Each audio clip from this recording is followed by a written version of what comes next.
దొంగ చెప్పిన నీతి. మీర్జాపురంలో సీతయ్య అనే రైతు ఉండేవాడు. అతడి దగ్గర ఒక గుర్రం ఉండేది. దాన్ని సీతయ్య బాగా చూసుకునేవాడు. కానీ దానితో పొలం పని చేయించేవాడు. గుర్రానికి అది ఇష్టం ఉండేది కాదు. నా పూర్వీకులు రాజుల సంరక్షణలో ఉండేవారు. సకల సౌకర్యాలు అనుభవించారు. ఎన్నో యుద్ధాలు పాల్గొన్నారు. ఇప్పుడు నేను మాత్రం బానిసలా బతకాల్సి వస్తుంది అని ఎప్పుడూ అనుకునేది. అందువల్ల ఎలాగైనా అక్కడి నుంచి బయటపడాలని ఆలోచించేది.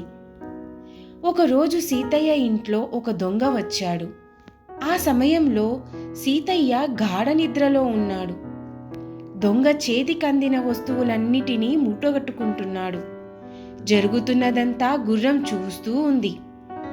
కానీ యజమానిని మాత్రం అప్రమత్తం చేయలేదు. తన పని ముగించుకొని వెళ్ళిపోతున్న దొంగతో, అయ్యా, అదే చేతితో నా కట్లు విప్పదీయండి అని బతిమాలింది గుర్రం. దానికి దొంగ, నీ కట్లు విప్పితే నాకేంటి లాభం అన్నాడు. అప్పుడు గుర్రం ఏమీ ఆలోచించకుండా, కావాలంటే నన్ను కూడా నీ వెంట తీసుకువెళ్ళు, జీవితాంతం నీకు సేవ చేస్తూ పడి ఉంటాను అని ప్రాధేయపడింది. దాని మాటలు విన్న దొంగ ఒక్క క్షణం ఆలోచించి చిన్నగా నవ్వాడు. నేను దొంగను, నీకు ఆ విషయం ఇప్పటికే అర్థమై ఉండాలి. నేను దొంగతనం చేస్తున్నానని తెలిసి కూడా నువ్వు నీ యజమానిని నిద్రలేపలేదు అంటే నిన్ను పోషిస్తున్న యజమాని పట్ల నీకు కృతజ్ఞత లేదు.